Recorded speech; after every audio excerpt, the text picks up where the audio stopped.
देखिए, अब आपको यहाँ पर इस घटना को समग्रता से समझने के लिए कि बांग्लादेश में जो घटना घटा और आप देखें कि वहाँ के प्रधानमंत्री को हेलीकॉप्टर से उड़ के इधर आना पड़ा। अभी एक से मत सोचिएगा, अभी बगल में ही जो है श्रीलंका में ऐसा हुआ कि वहाँ के राष्ट्रपति को हेलीकॉप्टर से उड़ के भागना पड़ा। दुए गोम नहीं हुआ। पाकिस्तान में तो हर चौथे साल होता है। माने वहाँ का तो इतिहास है कि राष्ट्र प्रधानमंत्री बने तो या तो हेलीकॉप्टर से उड़ के भागिएगा या इमरान खान जैसा जेल में जाइएगा। तो हमारा सबसे बड़ा प्रश्न ये है कि भारत का जितना भी पड़ोसी देश है वहाँ जो भी स्थिति अभी बना, इसको समग्रता में समझना है, क्योंकि टीवी मीडिया आपको ये पूरा नहीं बताता है ठीक से। वो उसको केवल टीआरपी चाहिए, भीड़ दिखाएगा, जलाता हुआ घर दिखाएगा। हमारा जितना पड़ोसी है सबका हालत जो है बहुत ख़राब है, भूटान को छोड़ के, क्योंकि वो हमारे नियंत्रण में। म्यांमार में क्या हुआ आंग सान सू की के साथ? चीन में तो डेमोक्रेसी जन्मे नहीं लिया है, तो वो बड़ा होकर के बच्चा कैंसर पीड़ित होगा कि क्या होगा क्या मालूम। मानो डेमोक्रेसी जो है, यानी हम अपने चारों तरफ को अगर देखें तो सिर्फ और सिर्फ हम ही हैं। जो आज़ादी के बाद भी आंदोलन होना गलत नहीं है। आंदोलन तो एक सेफ्टी वाल्व है, प्रेशर कुकर की तरह। अच्छा हुआ कि सीटी फट के निकल गया, लेकिन हमारे यहाँ एक बार भी नहीं हुआ। तो हम क्या लिखे हैं अपने हेडिंग में कि क्या बांग्लादेश की घटना भारत में हो सकती है?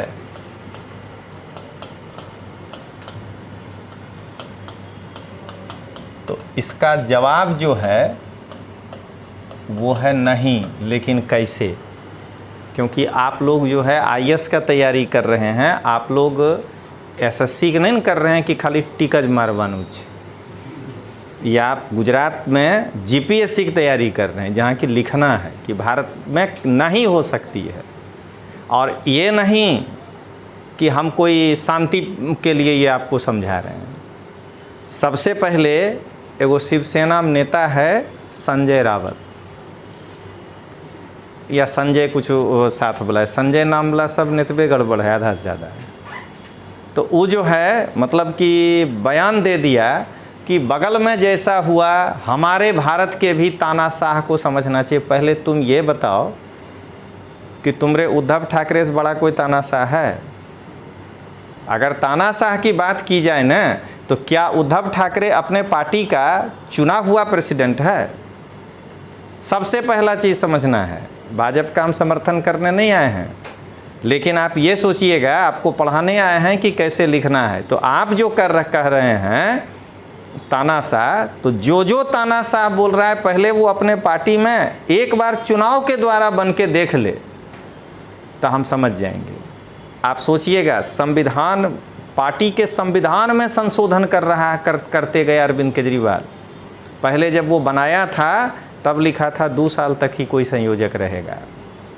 2012 में पार्टी फॉर्म हुआ है, 24 है, कोई दूसरा संयोजक तुम 12 साल में नहीं बना पाए, और तुम मोदी को कह रहे हो कि तानाशाह है। और हमें इन नेताओं पे नहीं हंसी आता है, हमको हंसी आता है उस मतलब व्यक्ति पर जो उसके सभा में बैठ के ताली मारता है, उससे प्रश्न नहीं पूछ पाता है। एगो भाजपा का ही नेता महाराष्ट्र से भी था, नाम भूल रहे हैं, वो इसको हिंदू मुसलमान का एंगल दे रहा है। ये संजय भी गलत किया है, उद्धव बोला वो भी, कि वहाँ के हिंदुओं का क्या होगा। अरे पूरा देशे खतरा में है, तो उसमें तुम हिंदू मुसलमान क्या करने आ गए हो? तो सबसे पहली बात हमको ये समझना है कि आप इतिहास के भी छात्र रहे हैं, 2-4 गो को छोड़ के जो पॉलिटिकल साइंस लिए हैं। सबसे पहले तात्कालिक घटना का ही एनालाइज करिए कि आखिर विद्रोह क्यों हुआ। सबसे पहली बात है कि बांग्लादेश में आरक्षण जो दिया गया, उस आरक्षण के विरोध में जो है आज ये स्थिति इतनी हो गई कि उनको देश छोड़ के भागना पड़ा। आपको पढ़ा चुके हैं कि सिंहलियों को जब आरक्षण दिया गया था तो उसके ही विरोध में लिट्टे तमिल आंदोलन खड़ा हुआ था। अब कुछ नौसिखवे अपने भारत में जो नया नया नेता बना है वो इसको भी एंगल दे रहा है कि भारत के आरक्षण को जोड़ के, अरे बुड़बक, ई वाला आरक्षण है, तुमको भारत के आरक्षण में फर्क नहीं महसूस हो रहा है? आरक्षण दो प्रकार का होता है जो आप एनसीईआरटी में पढ़े हैं। एक होता है कि हाशिए में पड़े समाज को मुख्य धारा में लाने के लिए आरक्षण देना।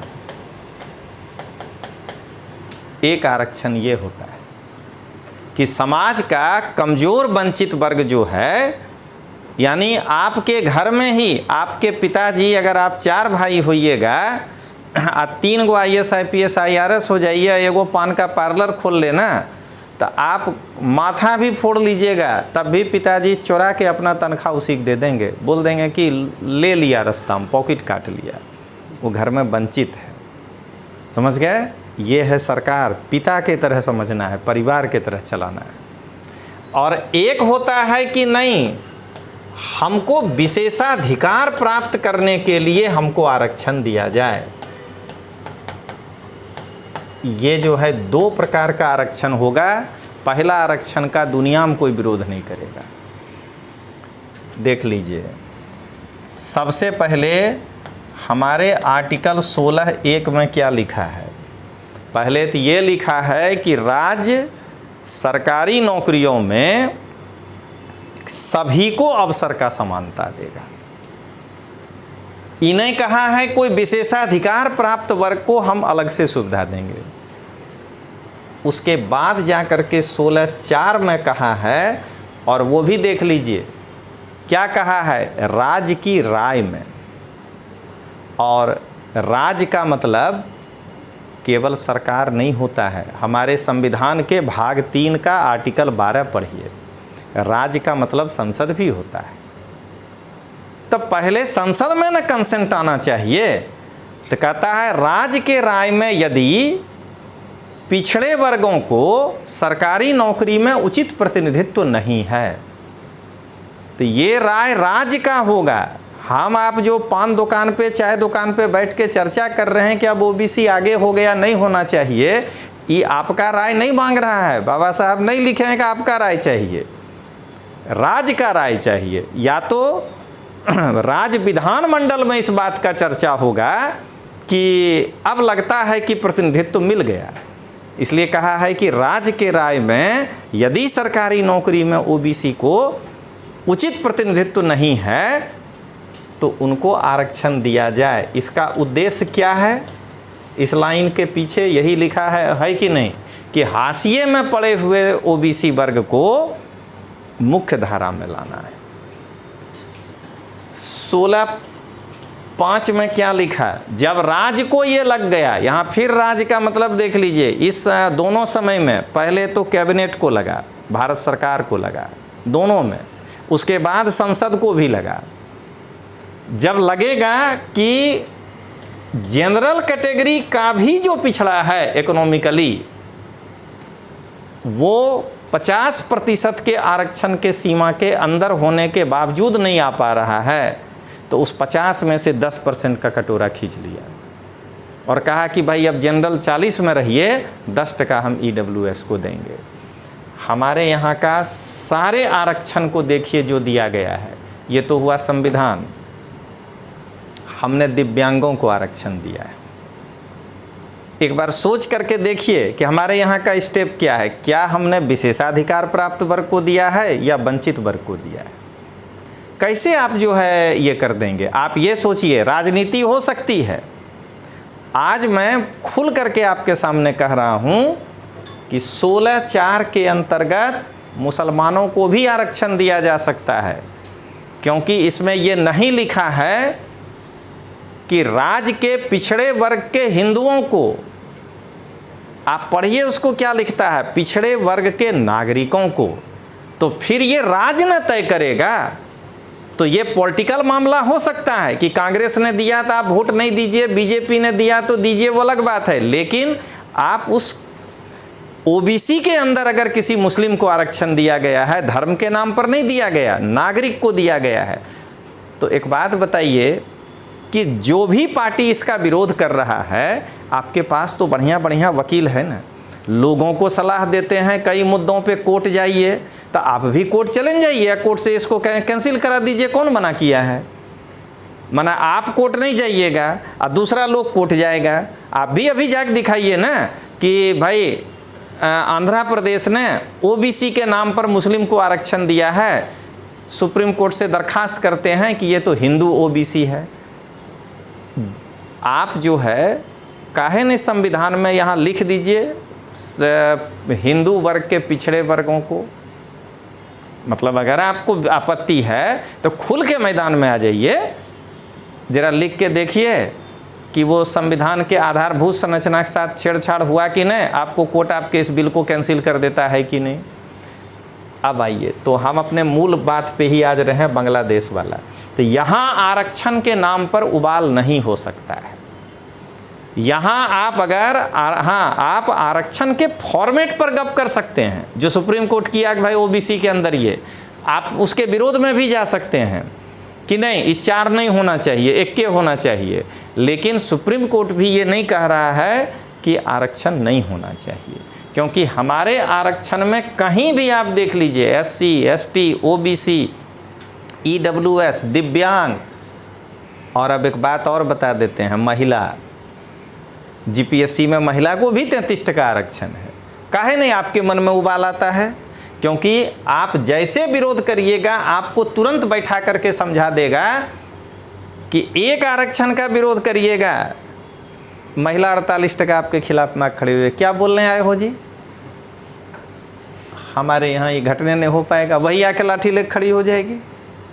आप एक बार कहिएगा SC ST आरक्षण, विरोध में नहीं आएगा, एक के बार 303 से 240 कर देगा, सारी शक्ति खत्म। देख रहे हैं ना? तो ये आरक्षण का जो मुद्दा है, ये पहला बांग्लादेश में शेख हसीना ने, नहीं कहना चाहिए, वो हमारे मैत्रीपूर्ण राष्ट्रों के साथ संबंध वाली बात है, लेकिन एक तटस्थ बता रहे हैं, विशेषाधिकार प्राप्त वर्ग को आरक्षण देने का प्रयास किया। 2018 में शेख हसीना ने क्या कहा कि बांग्लादेश की स्वतंत्रता संग्राम में जो लोग भाग लिया था उनके बच्चों को आरक्षण देंगे। ठीक है ना? 72 के लड़ाई में जो लोग भाग लिया था पाकिस्तान के सामने, उनके बच्चों को आरक्षण देंगे। ये था 40%। समझ गए? और सुनिएगा, मान लीजिए प्रतिशत 10-5 आगे पीछे हो सकता है, हम थोड़ा जल्दी में आए हैं बताने, 30 भी हो सकता है, लेकिन एक उदाहरण कि उसने दिया। देख लीजिए, हमारे यहाँ भी ये वाला गप किया गया है, लेकिन हमारे यहाँ विरोध नहीं हुआ। हमने आरक्षण, स्वतंत्रता सेनानी को किस बात का आरक्षण? क्या वो देश के लिए नहीं लड़ा था क्या? इसका मतलब यही हुआ, और लड़ने का मूल्य मांग रहा है। हमारे यहाँ भी तो स्वतंत्रता सेनानी को पास दिए, स्वतंत्रता सेनानी को जो है पेंशन दिए, लेकिन क्या हमारी सरकार ने कहा कि आज़ादी की लड़ाई में जितने लोग लड़े थे उनके बच्चों को 10% हम अलग से आरक्षण देंगे? फ्रीडम फाइटर के बच्चों को किस बात का मिले भाई? अच्छा, अब बच्चा वाला में क्लियर करना होगा ना कि बेटा तक ही रह जाएगा कि पोता को भी मिलेगा। का है 72 वाला के बेसिस पर देना शुरू करिएगा 2018 में, तो यानी उसके पोतों को आरक्षण मिलेगा। 72 में जो लड़ा था वो आदमी 30 बरस का होबे करेगा, कोई लड़ने 18 साल का तो मिनिमम होगा। 72 में जिसकी उम्र 18 बरस, हमसे कम से कम वो 18 साल का बड़ा, उसका पोता पहुंच जाएगा आरक्षण मांगने के लिए। तो क्या देख रहे हैं, ये विशेषाधिकार आरक्षण था। ठीक ना? और दूसरा, इस आरक्षण से सिर्फ एक पार्टी को फ़ायदा था, वो था शेख हसीना की बांग्लादेश आवामी लीग पार्टी, जो है वहाँ का पार्टी, उस पार्टी को। क्यों? यही ना लड़ा था।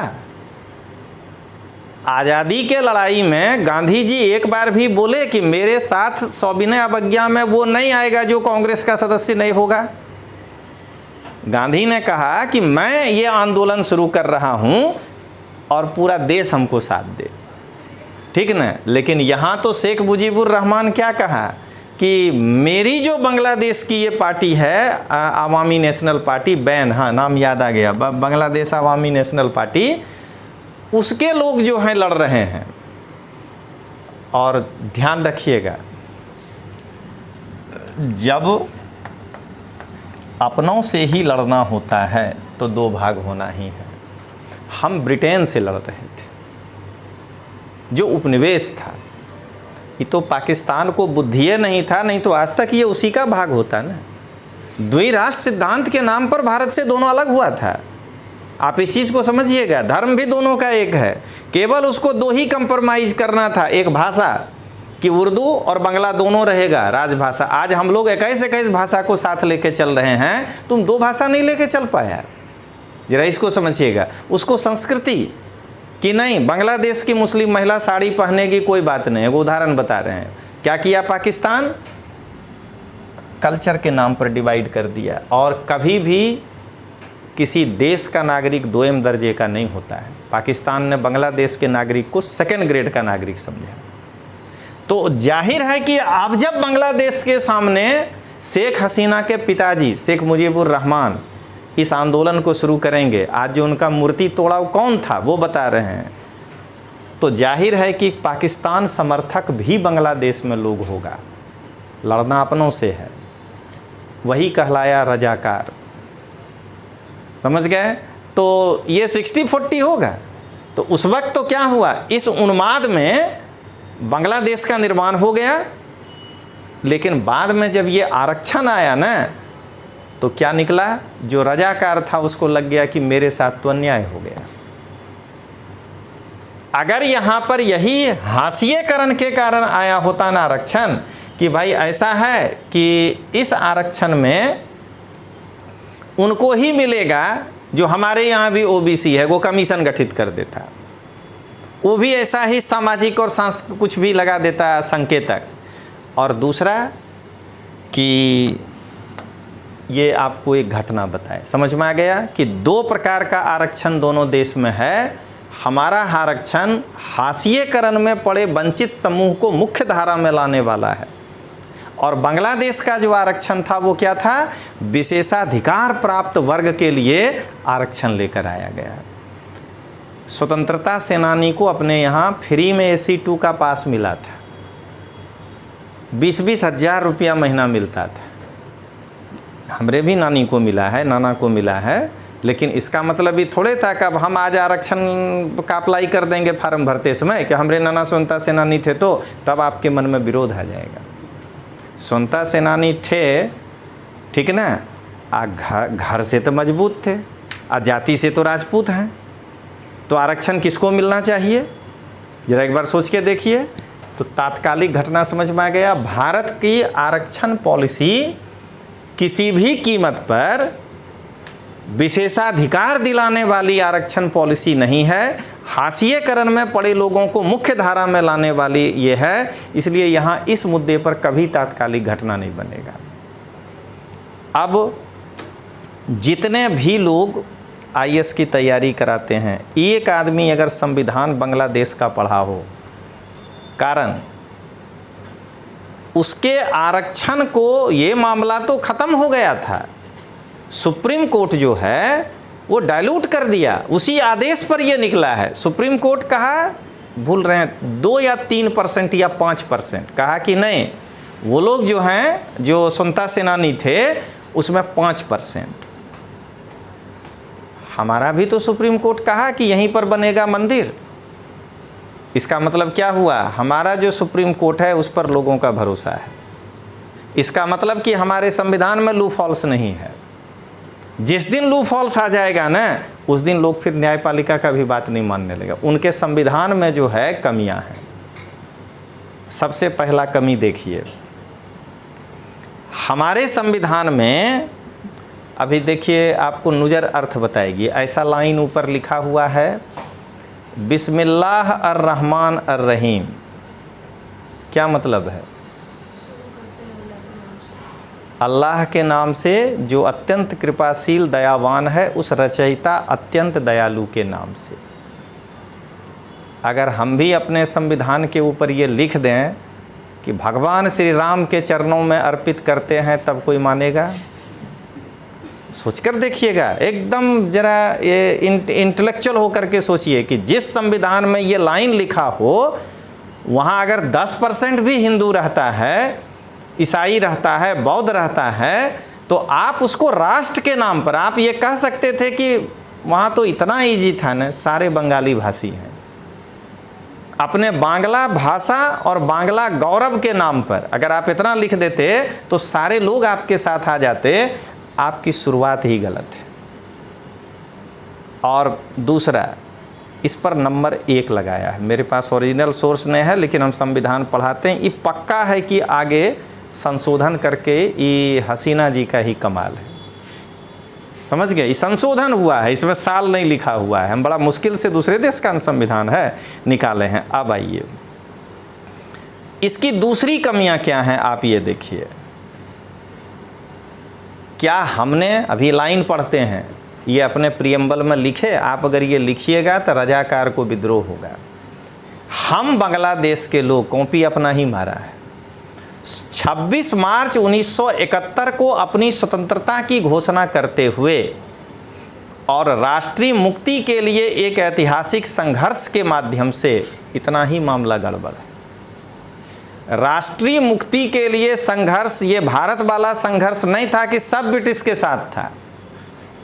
आपको हम बेल्जियम का भी संविधान पढ़ाए हैं, साउथ अफ्रीका का भी संविधान पढ़ाए हैं कि एनसीईआरटी में। इसीलिए कहा जाता है कि जो बड़ा बड़ा टीचर जो आपको तजुर्बा दिलाता है, वो कहता है कि ये 2 लाइन एनसीईआरटी में लाते हैं, पढ़ो। अगर हम भी पढ़ा दिए होते तो आज हम आपको बोल पाते कि बोलो अफ्रीका के संविधान में हमने क्या पढ़ाया है।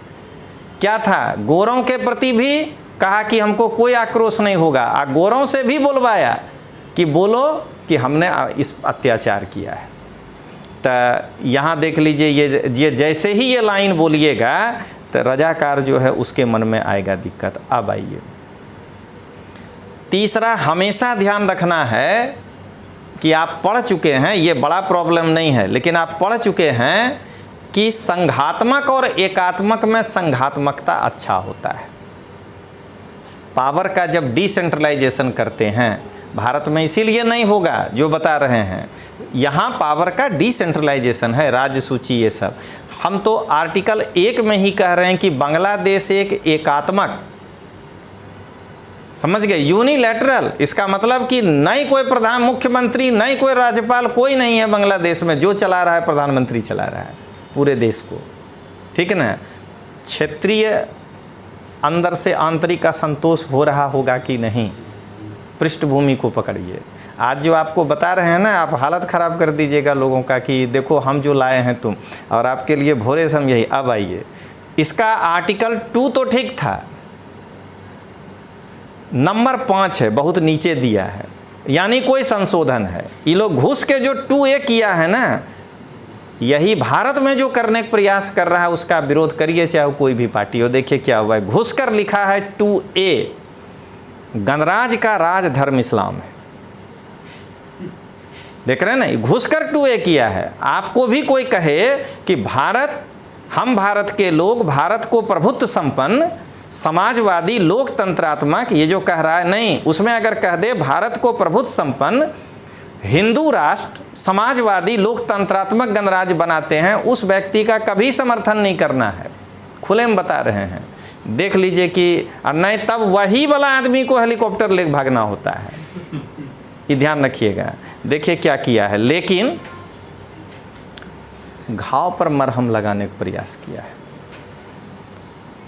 इसी में लिखा है, लेकिन राज्य हिंदू, बौद्ध, ईसाई और अन्य धर्मों के पालन में समान स्थिति और समान अधिकार सुनिश्चित करेगा। अधिकार बराबर देंगे, धर्म के पालन में, नौकरी में नहीं देंगे। इसका मतलब यही हुआ ना, हम इस्लामिक, हमारा राज धर्म इस्लाम है। ये कंट्राडिक्टरी लाइन है, ये लाइन नहीं हो सकता है मन संभव। एक तरफ आप कह रहे हैं कि मेरा राजधर्म इस्लाम है, दूसरे तरफ कह रहे हैं कि हिंदू, बौद्ध, ईसाई और अन्य धर्मों के पालन में आपको समान स्थिति देंगे, धार्मिक स्वतंत्रता भी दे रहे हैं, कह रहे हैं राज का अपना धर्म भी होगा। ये कैसे होगा? देख रहे हैं, ईर्ष्या के साथ ये आर्टिकल डाला गया है राजनीतिक फायदे के लिए। और अब आप बताइए कि ये लाइन शाहीन बाग वाला आदमी की जाकर पढ़ाना चाहिए कि नहीं, कि सीएए में हम क्यों कह रहे हो कि हमको क्यों लिखना पड़ा हिंदू बौद्ध? क्योंकि उसके संविधान में लिखा हुआ है हिंदू, बौद्ध, ईसाई। देख रहे हैं ना, यानी हमको उसके संविधान से मैच करके वहाँ से आने वाले लोगों को लिखना पड़ेगा।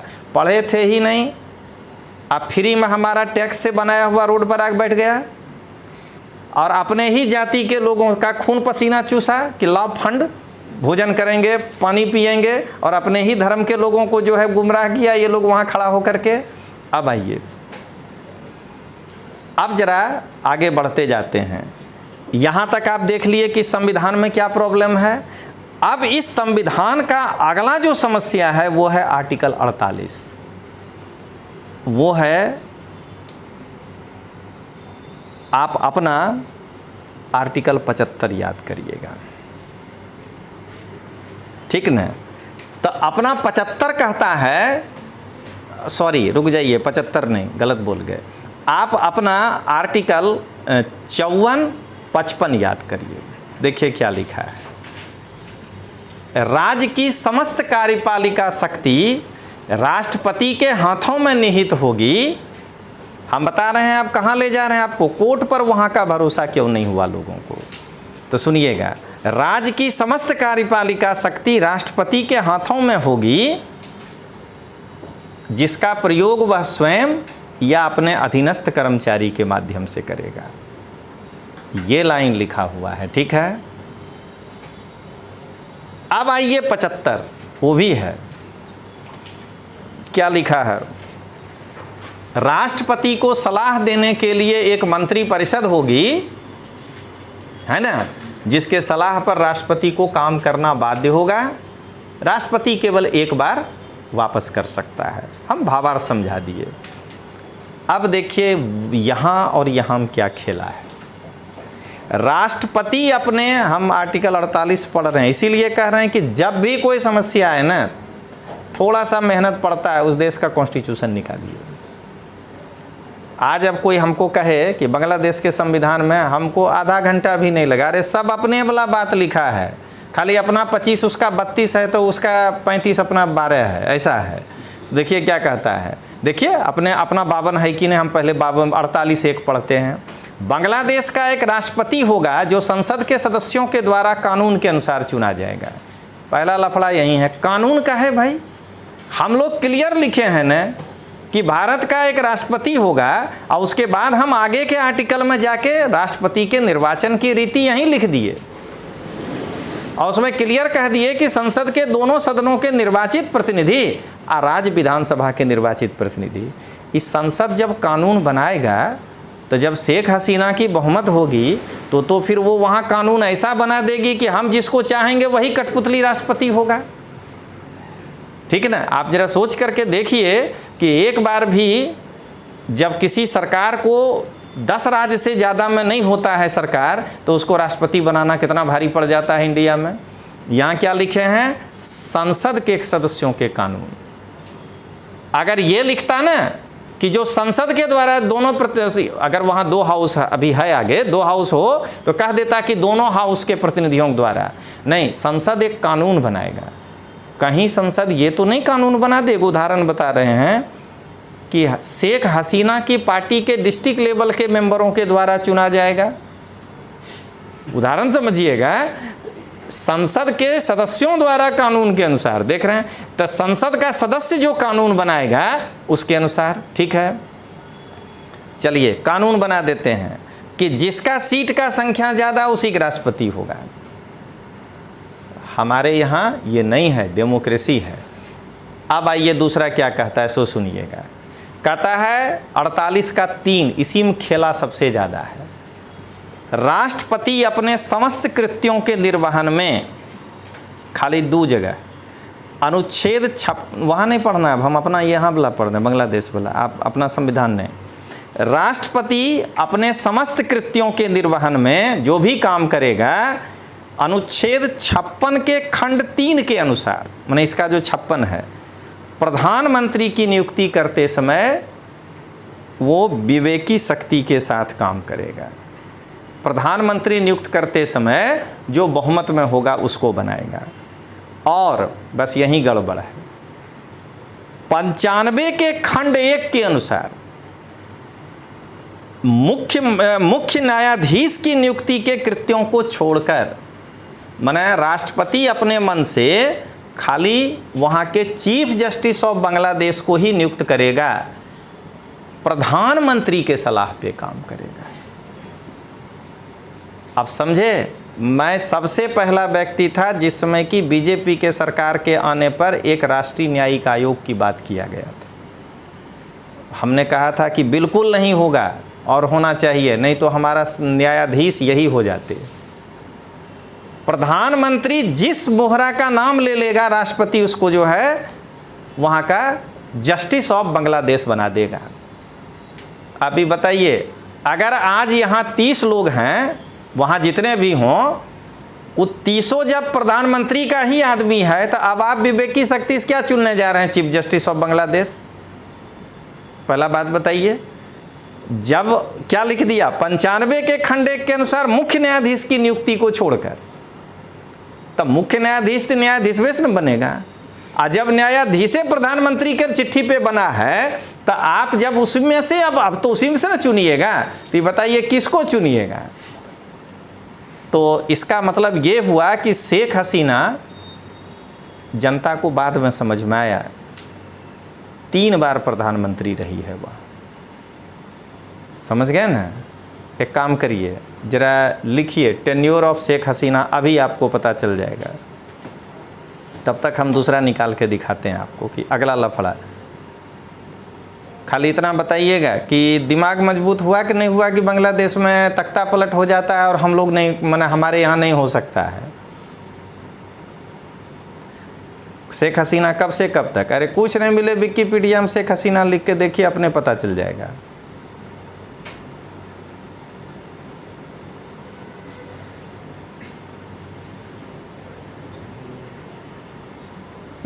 ऑफिस एज्यूम्ड होगा ना ये सब।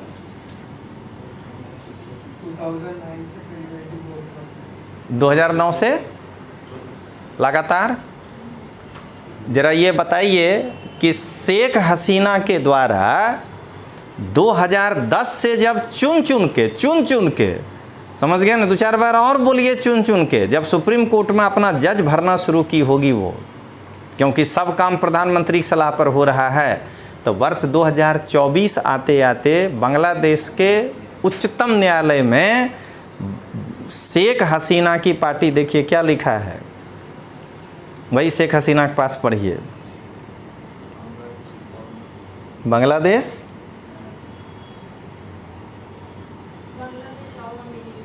आवामी लीग, ठीक। तो ये बताइए, आप कितना भी इसमें लिख दीजिए कि वो 10 साल तक सुप्रीम कोर्ट में अधिवक्ता रहा हो, सुनिए, ये सब क्वालिफिकेशन का कोई वैल्यू नहीं है। वैल्यू ज्ञान में है, लेकिन बांग्लादेश आवामी लीग का ही कोई कार्यकर्ता हो सकता है ना जो सुप्रीम कोर्ट में 10 साल से अधिवक्ता रहा हो। बांग्लादेश आवामी लीग का ही कोई आदमी होगा जो बांग्लादेश में 10 साल तक कहीं जज रहा हो। ये 2 क्वालिफिकेशन पर जज की नियुक्ति होती है वहाँ, अपने ही आँख जैसा। लेकिन ये बताइए कि अपने यहाँ क्या है, NAIGS, राष्ट्रीय न्यायिक जुडिशियरी, हमारे संविधान में लिखा हुआ है। यहाँ पर क्या दिक्कत है? तो यहाँ पर प्रधानमंत्री अपने लोगों को चुन चुन के सुप्रीम कोर्ट में डाल दिया। ये बात बांग्लादेश के लोगों के दिमाग में भर गया। अब देखिए कैसा कॉन्ट्राडिक्शन के साथ आर्टिकल बनाया गया है। 95 कहता है कि मुख्य न्यायाधीश की नियुक्ति राष्ट्रपति द्वारा की जाएगी। 48(3) कहता है कि मुख्य न्यायाधीश की नियुक्ति को छोड़कर राष्ट्रपति अन्य न्यायाधीश को प्रधानमंत्री के सलाह पर करेगा। अब फिर कहता है क्या कि राष्ट्रपति अन्य न्यायाधीश की नियुक्ति के समय मुख्य न्यायाधीश से परामर्श लेगा। किससे परामर्श लेने जा रहे हैं? जो मुख्य न्यायाधीश है वो पहले कभी अन्य न्यायाधीश था, जो आवामी लीग के द्वारा नियुक्त था। तो दोनों मिल के प्रधानमंत्री या मुख्य न्यायाधीश किसको नियुक्त करेगा?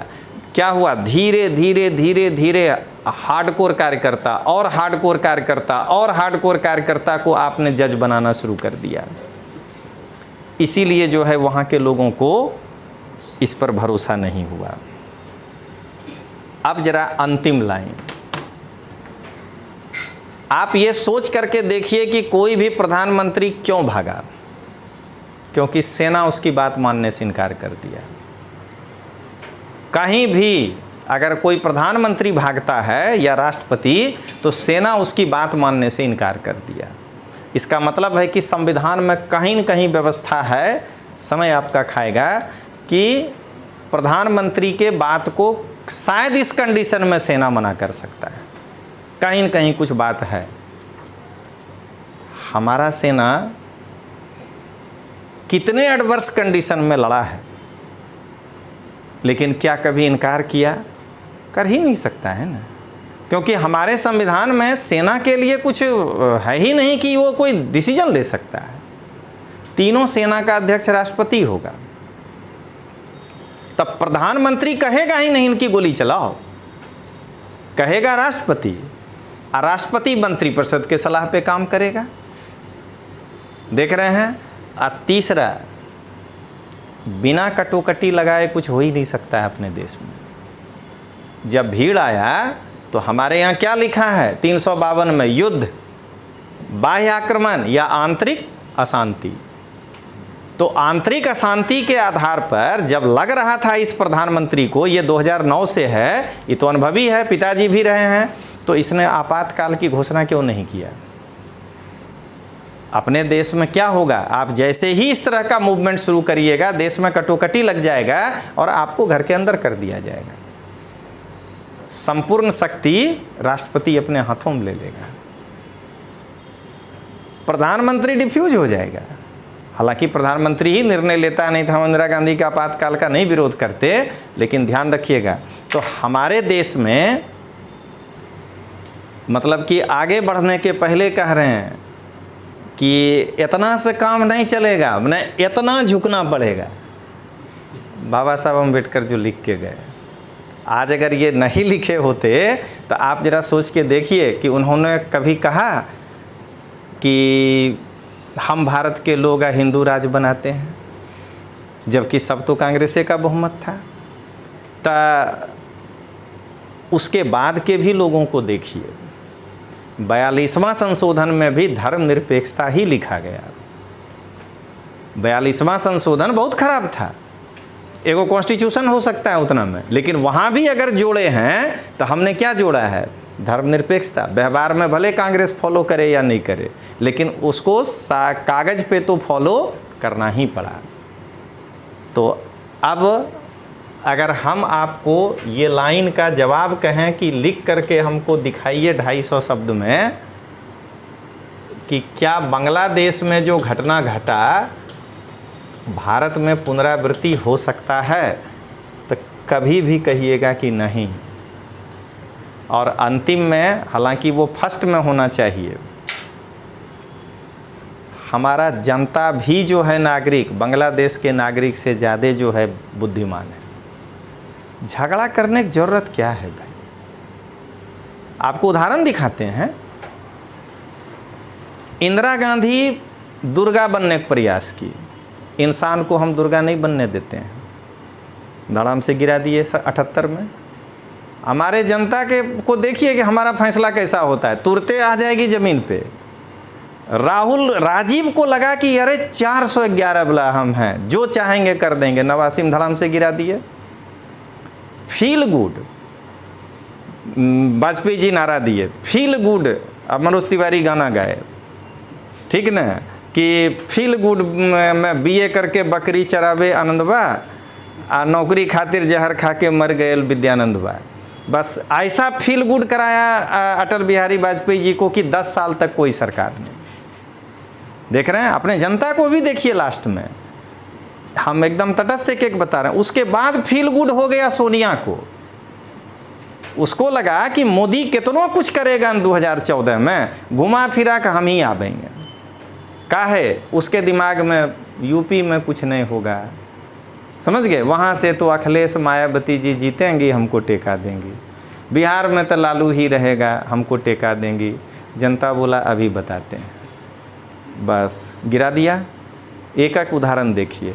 उसके बाद जो है ये लोग जो है विपक्षी दल नकारात्मक राजनीति किया है 5 साल तक, 2014 से 2019। जनता बोला तुम और नीचे आ जाओ, अभी 303 देख रहे हैं। आज जैसे ही 400 पार का नारा दिया कि अब हम नॉन बायोलॉजिकल आदमी हैं, कहा रुको, अभी दुर्गा बताए थे जो बोला था, कहा आ जाओ 240 पर। देख रहे हैं ना, मैंने आप इस चीज़ को समझिए कि ये जो चीज़ है ये है हमारे भारत के जनता का परिपक्वता। और इनका न्यायिक आयोग स्वतंत्र नहीं है। हमारा न्यायिक आयोग संवैधानिक बॉडी है, इसमें नहीं लिखा है, हम सब देख लिए हैं। इनका न्यायिक आयोग एकदम पकड़ में है शेख हसीना के। और इस चुनाव में कम से कम ये दिखा दिया कि न्यायिक आयोग गलत बोल रहे थे, चुनाव आयोग। हमारा जो चुनाव आयोग है एक तो संवैधानिक बॉडी है और दूसरा हमारा जो चुनाव आयोग है, कम से कम इस चुनाव में तो दिखा दिया कि भाई जो बोलते थे कि ईवीएम बदलाता है, वो अपने अगर एकदम नैतिक आदमी हो तो 2 दिन तक मुंह में कालिक चूना लगा कर रोड पर घूमना शुरू करो। लिखो यहाँ कि हाँ मैंने कहा था कि ईवीएम बदलाया था। सबसे पहली बात कि योगी के राज में ईवीएम नहीं बदलाया, अब क्या करिएगा? अब इससे बड़ा प्रूफ कुछ चाहिए क्या कि योगी के राज में सपा सीट निकाल लेके चला गया, ईवीएम नहीं बदलाया। अब ममता बनर्जी के राज में ईवीएम बदलाया? नहीं बदलाया ना, 30 सीट आया। तो इसका मतलब क्या है कि जनता वोट दे रहा था नरेंद्र मोदी को। ठीक है, वो एक आभा मंडल था, लेकिन वोट उसको दे रहा था। तुम्हारी राजनीति नकारात्मक थी, तुम नहीं पकड़ पा रहे थे। पीडीए पकड़े ना, मंडल को कमंडल से निकालना था जो तुम निकाल नहीं पा रहे थे। अब बताइए कि पूरा बढ़िया से लिख दीजिएगा। तो चलिए अब